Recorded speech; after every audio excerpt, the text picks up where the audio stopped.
welcome to 3D Motivation. I am your host, Cheryl Lacey Donovan, and this is part of the D-Suite, where we're delivering purpose, delivering vision, and delivering legacy, one person at a time. And we are so glad that you're here with us today.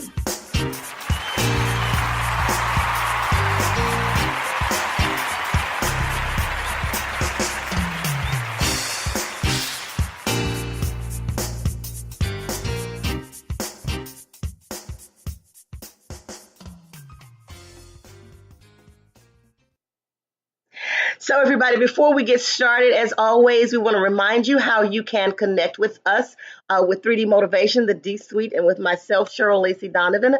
First of all, you can connect with me on Facebook at Real Life, Real Faith with Cheryl Lacey Donovan, or on my personal page, Cheryl Lacey Donovan. On Twitter and Instagram, it is Cheryl Speaks Now. Cheryl Speaks Now. I also have a website out there, www.cherylspeaks.org, and Cheryl is spelled with a C. That's cherylspeaks.org. We also have an opportunity for you to listen to us on 101.5 FM KOER in Cypress, Texas. That's none other than the Rhema Gospel Radio. Rhema Gospel Radio. If you're not here in Texas, you can listen at rhemagospelradio.com, or you can download the app from your Google Play Store or tune in. That's the Rhema Gospel Radio app. You can always call into the broadcast. We love it when you do, because we'd like to do some talk radio. 346-314-4119. Again, that's 346-314-4119. And that's every Sunday afternoon at 1 p.m. Central Standard Time on Rhema Gospel Radio. It is the D-Suite, and we'd love to have you to join us there. And listen, I just dropped my new book on June 1st. It came out, Can I Be Me? Living Authentically in Purpose, on Purpose. Would love for you guys to go out there and get a copy of that at Amazon.com.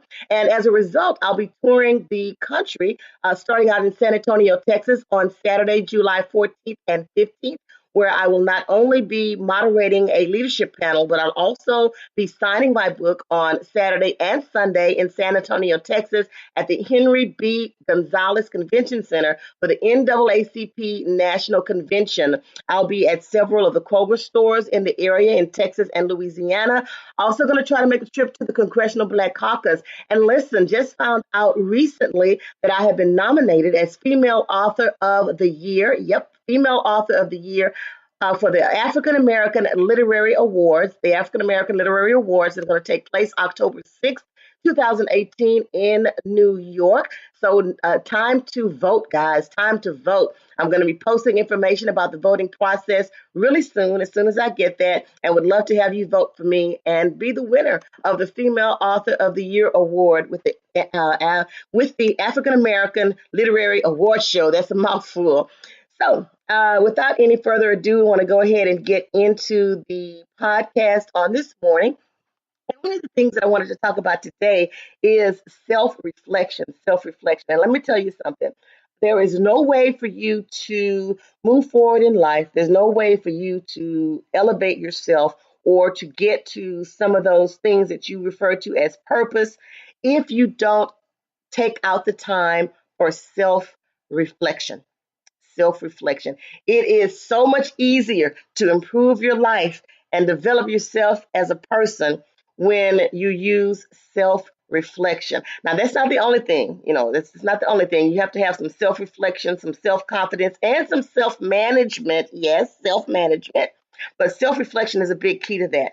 And, I just want to kind of differentiate between the three things that I just talked about. First of all, self-management. That means that you're able to take control of your responses to certain situations. So what do I mean by that? There are a lot of people walking around blaming everybody else for why they are where they are.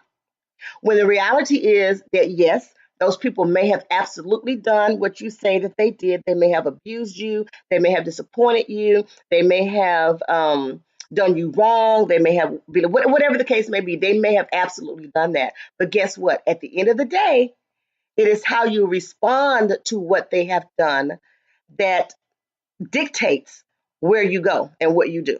right? So it's about how you respond, managing yourself. The truth of the matter is that at the end of the day, um, we have to take control of our own lives. Nobody else can take control of us but us. However, many times we abdicate that control to other people through things like unforgiveness, through things like envy and jealousy.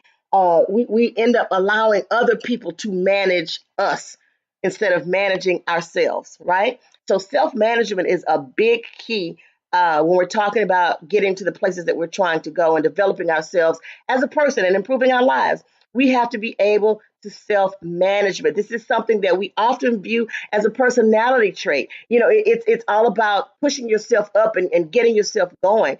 But and you know, because reality is some people are just naturally stronger than other people. It just is what it is. But it doesn't mean that it's impossible for the rest of us to not get to a certain level, right? Yeah, so self management is important. Self management is important.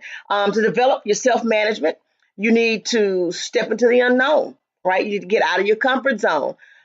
Most of us, you know, are more comfortable when we're familiar with a situation, but the reality is the only way that we can improve anything is by taking a risk. Taking a risk. So self management, self confidence.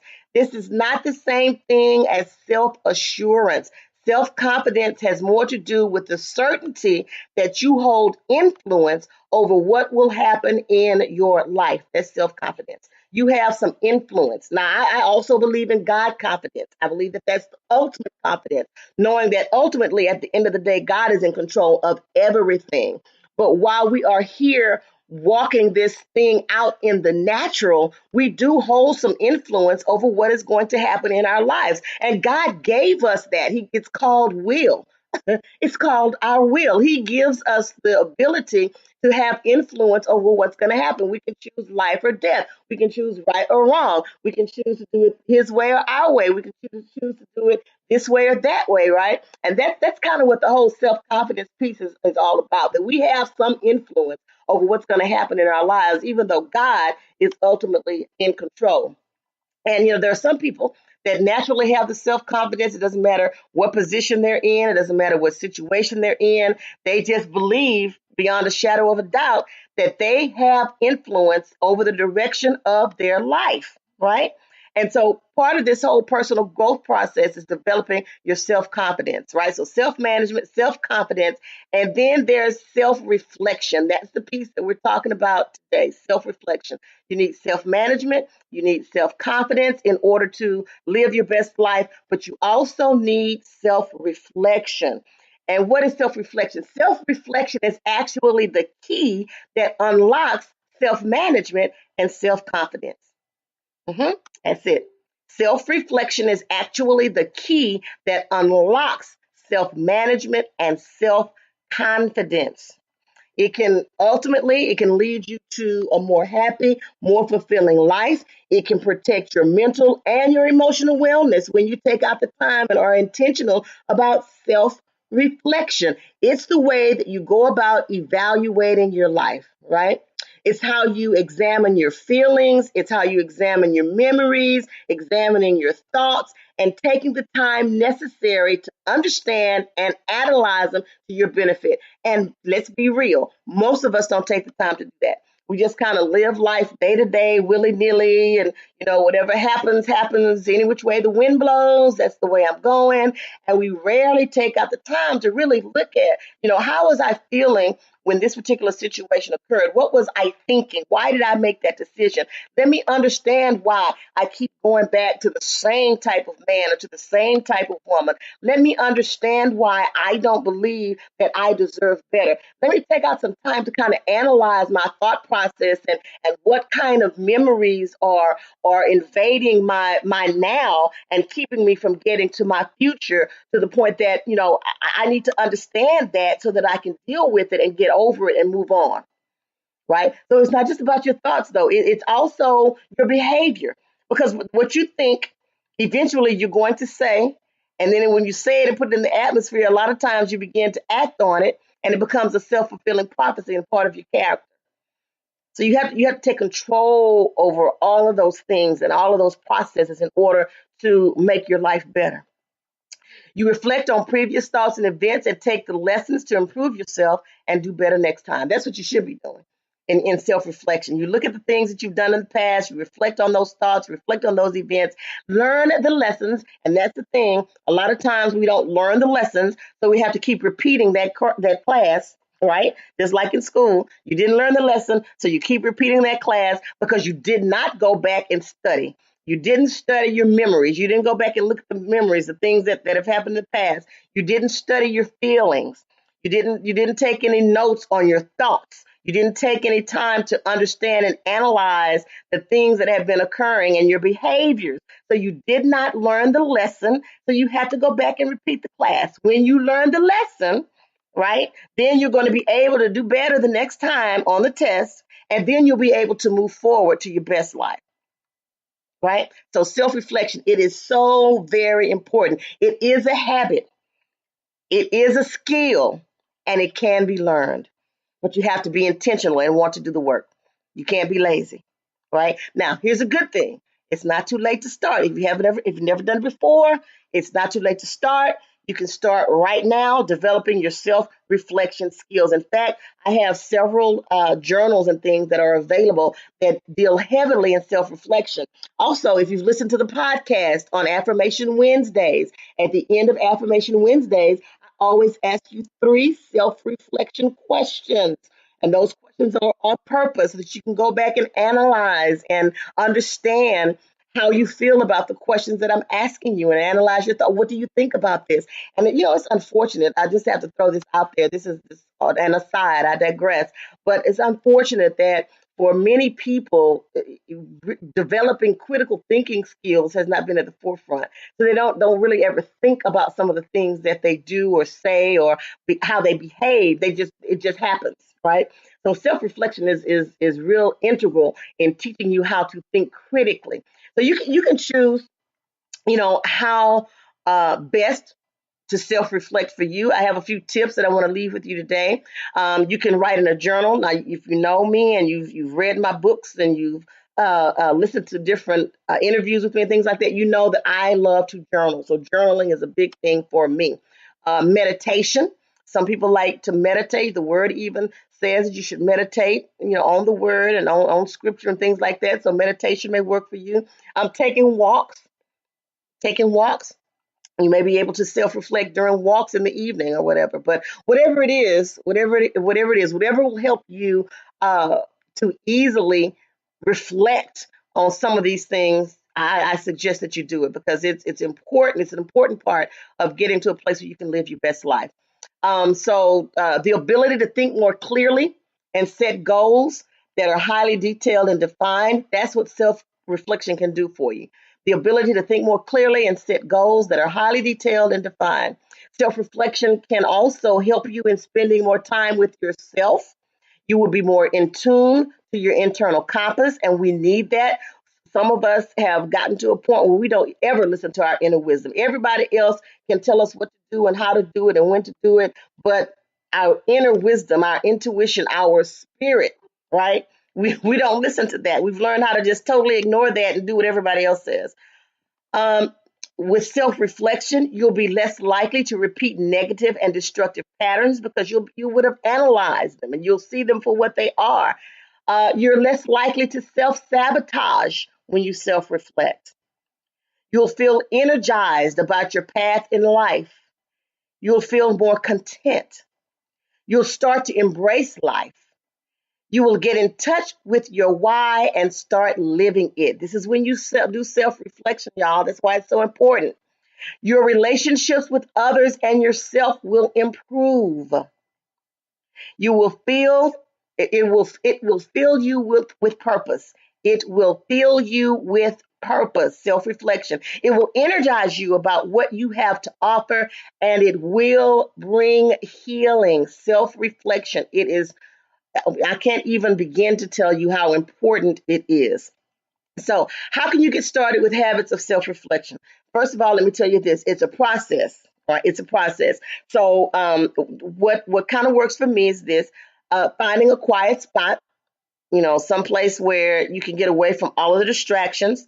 And when you have that spot, kind of start focusing on your breathing and focusing on your emotions and try to let go of emotions that are draining for you. Unforgiveness, bitterness, jealousy, envy, worry, all of those things that are cumbersome and that weigh you down.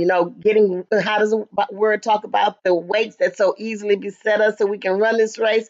Try to get to a place where you can get rid of those. Um, get your journal out and start recording some of the things that are just running through your head, whatever they look like. It's okay, however crazy they might sound or however crazy they might seem, write them down anyway. Just start journaling them. You'll be surprised how just putting pen to paper can help to release some of those things that you're feeling. um I like to write because what happens is, as I put the pen to paper and get the words out on the paper and go forward, let's say a week, and then go back and look at what I wrote at the beginning of the week or the beginning of the month, I can see where I've come from. Or perhaps there are still things that I need to work on. I can see that too. So it kind of helps you when you're able to write it down to go back and look at it and see where you are in the process. Um, at the start of the process, you may also want to go back into your past and think about certain situations that still bother you. Write about those, reflect on those. Try to understand, what happened, how you were feeling, what your thought process was, why you stayed, why you left, why your behaviors were the way that they were at the time, and then try to identify better outcomes, better behaviors, better thought patterns, those things that are a direct antithesis to what you actually did in that situation. It's important to work through your feelings about those kinds of events. So listen, I can't tell you enough how important self-reflection is. It is an integral part to living your best life. I do it consistently, haven't always done it, but once I learned about it, it's something that I do uh, almost every day. Actually, I really almost do this every day. Self-reflection, think about it, start doing it. And you know what, hit me up, let me know. You guys are listening to this podcast. I want you to subscribe. Obviously, if you're on Spreaker, subscribe to the podcast. Leave me a message in the boxes below. Let me know that you're getting these podcasts and how much you're liking them. Or hit me up on my email, Cheryl@CherylSpeaks.org, and let me know how you're feeling. I would love to hear about it. I also want to remind you that you can connect with me on Facebook at Real Life Real Faith with Cheryl Lacey Donovan, or on my personal Facebook page, Cheryl Lacey Donovan. You can follow me there. Instagram and Twitter, it is Cheryl Speaks Now, Cheryl with a C. You can also go out to the website, www.CherylSpeaks.org. That's CherylSpeaks.org. And make sure you come out and visit me as I'm traveling the country signing my book, Can I Be Me? Living authentically, in purpose, on purpose. I would love to see you out there in these streets, see what you have going on with yourself and what you're doing. Get to know a little bit about my listeners and my readers, right? So come and see me. If you're in San Antonio this weekend, July 14th and 15th at the NAACP convention, I'd love to see you there. And as always, I want to remind you that God can do exceedingly and abundantly more than you could ever ask or think, according to the power that worketh in you. Listen to us on 101.5 FM KOER in Cypress, Texas, Rhema Gospel Radio. And thank you to David E. Maxwell for our opening and closing song, Exaltation. See you next time. Bye-bye.